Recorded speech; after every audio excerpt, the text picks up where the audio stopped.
Un sitio de entierro en la provincia de Gilán, en el norte de Irán, las colinas sobre el mar Caspio, donde el aire es húmedo y pesado y la tierra guarda los secretos mejor que en la mayoría de otros lugares. Arqueólogos de la Universidad de Bienestar Social y Ciencias de la Rehabilitación en Teherán están extrayendo fragmentos de hueso de tumbas tipo catacumba que datan del Imperio Parto. Entre siglo III a.C. y el siglo III después de Cristo, los esqueletos son muy frágiles. El hueso temporal detrás de la oreja, el hueso más denso del cuerpo humano, es lo que los genetistas quieren. Porque dentro de esos fragmentos de hueso hay ADN antiguo que ha sobrevivido casi 2 milenios bajo tierra. Y cuando ese ADN sea finalmente secuenciado, dirá algo que contradice lo que casi todos los libros de texto de historia impresos en el último siglo han enseñado sobre los orígenes de los persas. Esa es la escena, no es dramática, es cuidadosa, silenciosa, técnica, pero los resultados que producen no son nada silenciosos. Esto es lo que a la mayoría de nosotros se nos enseñó. Los persas, como los medos, como los indoarios que se trasladaron al sur de Asia, eran gente de la estepa, pastores nómadas de las praderas al norte de los mares Caspio y Negro, hablantes de una lengua indoeuropea temprana que emigraron hacia el sur a la meseta iraní entre el segundo y el primer milenio antes de Cristo. La primera mención de los persas por parte de los asirios data del año 843 a.C., cuando aparecieron en la frontera noreste del Imperio Asirio como asaltantes. A partir de ahí, cuenta la historia, se adentraron más en la meseta. Se asentaron en una región llamada Persis, la actual provincia de Fars, conquistaron el reino de Elam y absorbieron el Imperio Medo alrededor del 550 a.C. Y bajo Ciro el Grande construyeron el imperio más grande que el mundo antiguo había visto jamás. Trajeron caballos, carros y una lengua que se convertiría en el persa antiguo, la lengua de Darío y Jerjes. Grabado en la roca de Behistún, trajeron el zoroastrismo. Trajeron la palabra aria que el propio Darío grabó en Naqsh-e-Rustam para describir su linaje, un persa hijo de un persa, un ario de estirpe aria. La implicación era clara, los persas habían llegado. Eran forasteros que se convirtieron en parte de la sociedad, conquistadores que se convirtieron en civilizadores. Y esta historia durante décadas pareció resuelta. La evidencia lingüística era muy sólida. El persa antiguo pertenece a la rama indoirania de la familia de lenguas indoeuropeas y ese árbol genealógico tiene sus raíces en la estepa póntico-caspia. Con una confianza que pocos lingüistas disputarían seriamente, el avéstico antiguo, la lengua sagrada del zoroastrismo, está tan cerca del sánscrito védico que los eruditos pueden convertir oraciones enteras fonema por fonema de una lengua a otra.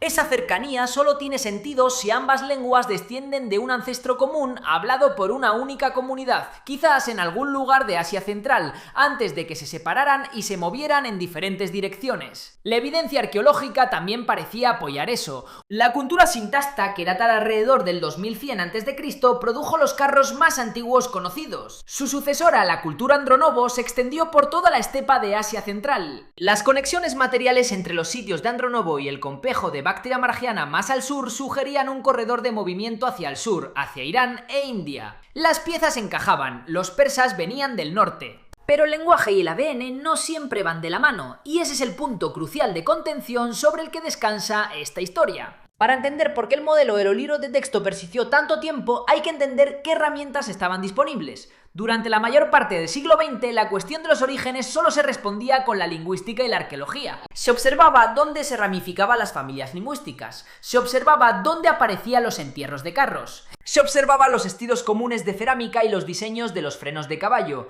y todas esas pistas convergían en la estepa. Ese argumento tenía sentido en sus propios términos. Si el idioma venía de la estepa, entonces la gente también debía venir de la estepa. La suposición es que las lenguas se mueven con las poblaciones enteras. Cuando el persa antiguo llegó a la meseta iraní, lo hizo con una ola migratoria lo suficientemente grande como para remodelar el acervo genético. Esta no es una visión marginal. Fue el marco predeterminado en la lingüística histórica durante la mayor parte de un siglo, y persistió porque no había forma de probarlo directamente. El ADN antiguo no existió como una herramienta viable hasta el siglo XX, e incluso entonces la meseta iraní fue una de las últimas regiones de Asia Occidental en ser muestreada sistemáticamente. Los climas cálidos degradan el ADN ADN. Las técnicas de extracción ósea no se perfeccionaron hasta alrededor de 2015, y el acceso a los sitios arqueológicos iraníes para los laboratorios genéticos occidentales se complicó por la política y la logística, por lo que el modelo de migración gradual persistió sin ser desafiado por la única forma de evidencia que realmente podría confirmarlo o refutarlo. La primera señal apareció no en Irán, sino en una cueva en las montañas Zagros, en la frontera entre Irán e Irak. En 2016, dos equipos publicaron trabajos seminales con meses de diferencia. Brousaki y sus colegas, escribiendo en Science, secuenciaron 4 genomas del Neolítico temprano del Creciente Fértil Oriental,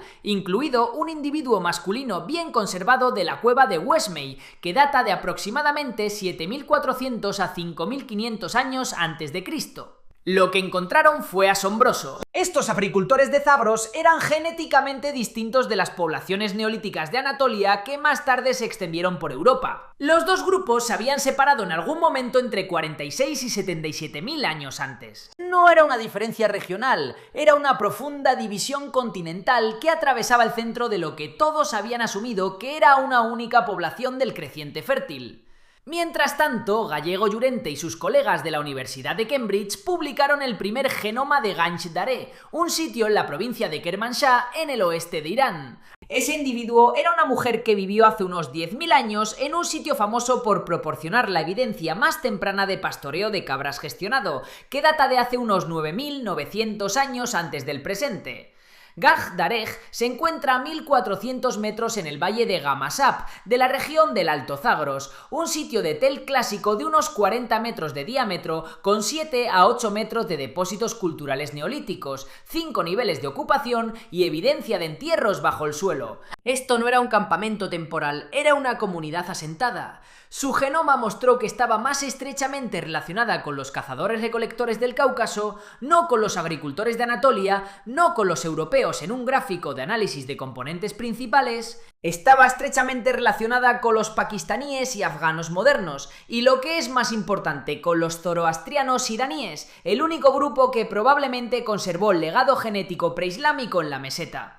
Su linaje materno y el de otros individuos de Ganj Dareh incluían los haplogrupos R2X, J, U y HV, linajes que todavía están presentes en las poblaciones modernas de Asia Occidental y Meridional hoy en día. 10.000 años después, el hilo conductor seguía ahí, dos grupos separados, dos sitios separados, la misma conclusión. Las personas que vivían en la meseta iraní hace 10.000 años no formaban parte del mismo acervo genético que sembró la agricultura europea. Eran una población distinta y profundamente arraigada que había estado allí desde el final de la última edad de hielo, sino antes. Ahora, aquí es donde las cosas se complican de verdad. El modelo de migración de la estepa nunca estuvo equivocado sobre el idioma. El persa antiguo es una lengua indoeuropea, la evidencia lingüística es abrumadora. La pregunta siempre fue sobre quiénes lo trajeron y a medida que se acumulaba más ADN antiguo de la meseta, la respuesta surgió. Obvia en retrospectiva, pero en ese momento tomó el campo por sorpresa. La gente del imperio aqueménida, el imperio parto, el imperio sasánida. Las personas a las que llamamos persas eran en gran parte genéticamente indígenas. En 2025, Amjad y sus colegas publicaron el estudio de ADN antiguo más grande hasta la fecha de la meseta iraní. 50 muestras de 9 sitios arqueológicos, incluidos 13 genomas nucleares que abarcan desde el 4700 a.C. hasta el 1300 después de Cristo. Cubrieron los periodos aqueménida, parto y sasánida. Los individuos muestreados de sitios como Marzinchal, Liarsambon y Bestamine en el norte de Irán mostraron perfiles genéticos dominados por los mismos dos componentes ancestrales. Estos componentes habían estado presentes en la meseta desde el Neolítico, ascendencia relacionada con los cazadores-recolectores del Cáucaso y ascendencia de agricultores iraníes del Neolítico temprano. Este linaje profundo, representado por esa mujer de Ganj Dareh, persistió. Estos dos componentes persistieron en un 45 a 51% a lo largo de la Edad del Hierro y en los períodos históricos. La ascendencia de la estepa de la Edad del Bronce, la firma que uno esperaría de una gran migración de pastores indoiraníes, fue, en palabras del estudio, relativamente menor. Si ha seguido los artículos de este canal sobre el ADN antiguo y lo que revela sobre los pueblos de Asia Occidental, ya sabe que la discrepancia entre el lenguaje y la genética no es exclusiva de Irán. Lo hemos visto con los turcomanos, que hablan turco pero genéticamente se parecen a sus vecinos indoiraníes. Lo hemos visto con los azerbaiyanos, cuya lengua túrquica cubre una composición genética estrechamente relacionada con los georgianos y armenios. Pero el caso persa es quizás el más importante porque se encuentra en la base de cómo contamos la historia de los orígenes de uno de los imperios más grandes de la historia. Si el choque entre las viejas narrativas y las nuevas pruebas genéticas es el tipo de contenido que le mantiene enganchado, considere suscribirse al canal. Estamos construyendo algo aquí y en los próximos meses profundizaremos en la genética de los imperios. Permítanme ser claros sobre lo que muestra el ADN, lo que excluye y lo que implica. Lo que muestra. Las poblaciones del periodo histórico en la meseta del norte de Irán, que vivieron durante las eras aqueménida hasta la sasánida, llevan una firma genética que las conecta directamente con las poblaciones locales de la Edad del Bronce, y más atrás con los agricultores neolíticos de los Zagros. El estudio modeló su ascendencia más cercana y encontró fuertes conexiones con sitios de la Edad del Bronce como Goynur Tepe y Sapali Tepe. Sus haplogrupos del cromosoma Y pertenecen al haplogrupo J, todos ellos, ni un solo caso de R1A, el marcador de ADN Y más fuertemente asociado con los pastores nómadas de la estepa de la Edad del Bronce y la expansión de las lenguas indoiraníes en Asia Central y del Sur. Lo que excluye es un reemplazo poblacional a gran escala. Si los persas hubieran llegado como una población de pastores nómadas de la estepa en las cantidades que implica el modelo de los libros de texto,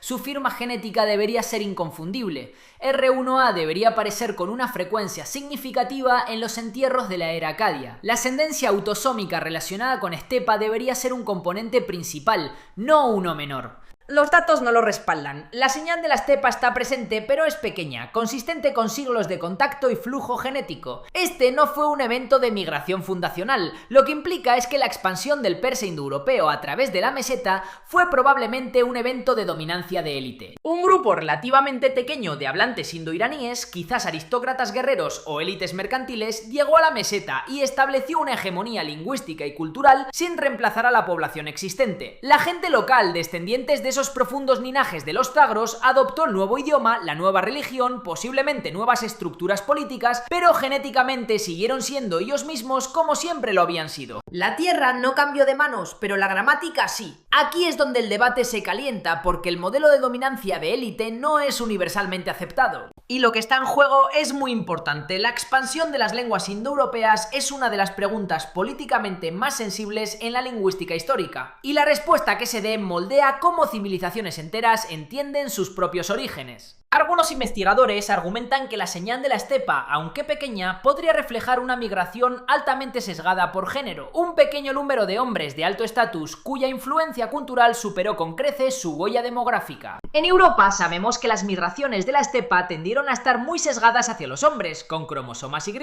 que llegaron a reemplazar linajes locales de manera mucho más dramática que el ADN autosómico. Lo mismo podría haber ocurrido en Irán. Una élite guerrera impuso su idioma y religión a través del prestigio y el poder, casándose con mujeres locales generación tras generación hasta que la propia firma del ADN Y finalmente se diluyó o fue superada. La ausencia de R1A en el estudio de 2025 es notable, pero el tamaño de la muestra, aunque grande para el ADN antiguo, todavía está limitado a sitios específicos en el norte de Irán. 13 genomas humanos son muchos según los estándares del ADN antiguo, pero no es un censo. El sur y el este de Irán siguen estando mal muestreados. Otros señalan que el BEMAC, el complejo arqueológico Bactria Margiana en lo que hoy es Turkmenistán y Afganistán, sirvió como punto de partida para la expansión indoiraní. La propia población del BEMAC se formó principalmente a partir de ascendencia neolítica iraní, entre un 60 y un 65%, con componentes adicionales de agricultores de Anatolia y cazadores-recolectores de Siberia Occidental. Las poblaciones que se movieron a través del BEMAC pueden haberse mezclado fuertemente con la ascendencia local relacionada con la meseta iraní antes de llegar a Persis. En otras palabras, la señal de la estepa pudo haberse diluido antes de la llegada, lo que dificulta su detección incluso si la migración fue demográficamente significativa. Este es un problema metodológico real. Si los migrantes ya se parecían en parte a los locales, el ADN por sí solo no puede distinguirlos fácilmente de quienes ya estaban allí. Y hay una tercera perspectiva, menos mencionada pero que vale la pena escuchar. Algunos académicos cuestionan si el origen estepario de las lenguas indoiraníes está tan bien establecido como asume el consenso. Un estudio de 2019 de Shindi y sus colegas, publicado en Cell, mostró que la ascendencia relacionada con Irán en la civilización del Valle del Indo derivaba de un linaje que se había separado de los verdaderos iraníes. agricultores de la meseta antes de que esos agricultores comenzaran a cultivar.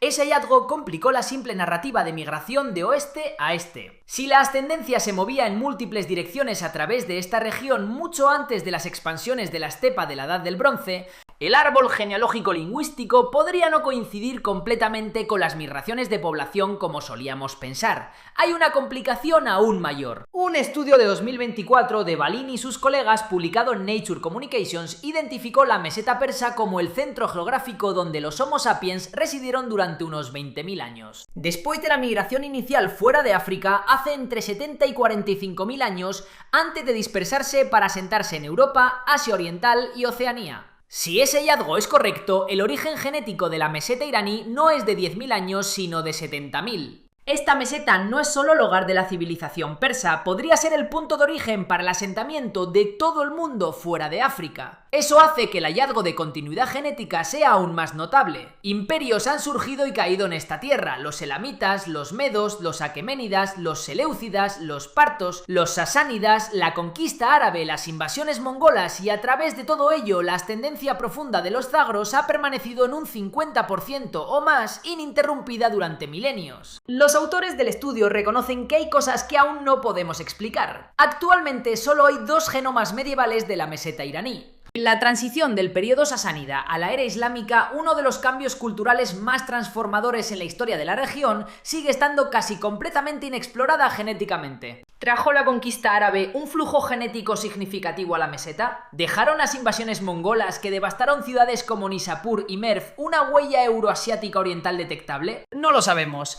Tampoco conocemos el alcance geográfico completo de la ausencia de señales de la estepa. El norte de Irán, al sur del mar Caspio, es solo una esquina de la meseta. El corazón del imperio aqueménida estaba en la provincia de Fars, en el suroeste. Persépolis está allí, Pasargada está allí, la tumba de Ciro el Grande está allí, y apenas tenemos ADN antiguo de esos sitios. El panorama podría cambiar, eso debe quedar claro. También está la cuestión de los medos, que controlaban las partes norte y oeste de la meseta antes de que los aqueménidas los absorbieran. Según todos los registros, los medos eran un pueblo de habla iraní. ¿Tenían también un origen genético local, o su ubicación en el noroeste, más cerca del corredor del Cáucaso, los convierte en un vector más probable de ascendencia de la estepa? Sin ADN antiguo de Ecbatana, su capital en el actual Hamadán, solo podemos especular. Lo que sí podemos decir es que la idea de los persas como un pueblo nómada de la estepa que llegó y construyó un imperio ahora parece como mínimo incompleta. La gente que construyó ese imperio ya estaba allí. Habían estado allí desde que pastorearon cabras por primera vez en los altos valles de los Tabros, desde que enterraron a sus muertos bajo los suelos de adobe en Ganjder, desde que, quizás, estuvieron en esta meseta y vieron retroceder los glaciares al final de la última edad de hielo.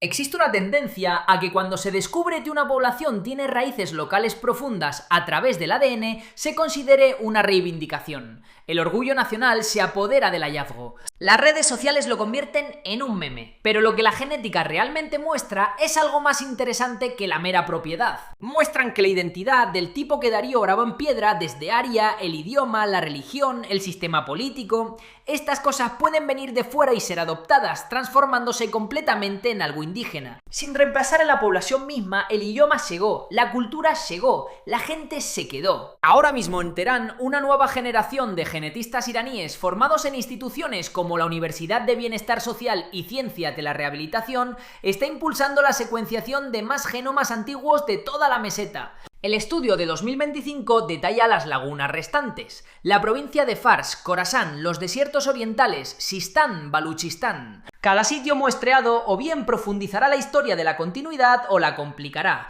pero en cualquier caso lo que ya se ha demostrado no será borrado. Durante 3000 años, a través del auge y la caída de 4 imperios, a través de conquistas, conversiones y revoluciones, el ADN ha permanecido intacto. Y eso conecta con algo que está sucediendo ahora mismo. Hoy en día, más de 80 millones de personas que viven en Irán hablan persa, un idioma de estructura indoeuropea que se remonta a las estepas. Pero los cuerpos que portan ese idioma, el genoma subyacente a la gramática, tiene sus raíces en los zabros, desde la propia meseta, desde el periodo preagrícola, antes de los imperios, antes de que existiera el concepto de Persia. Los autores del estudio de 2025 lo describen como una estabilidad genética anterior a las migraciones históricas y los cambios culturales. Esa frase, aunque presentada modestamente en un artículo científico, tiene un peso inmenso cuando uno se detiene a considerar la escala de lo que describe. Los antepasados de los persas no eran recién llegados, ya estaban en casa. Si el ADN antiguo de Persépolis o Pasargada, los verdaderos centros ceremoniales del Imperio Aqueménida, confirma el mismo patrón de continuidad con raíces en los Tabros que muestra el norte de Irán, ¿cómo afectaría eso a la narrativa de cómo se extendieron las lenguas indoeuropeas? ¿Y deberíamos reconsiderar cómo usamos las familias lingüísticas para reconstruir las migraciones en otras partes del mundo?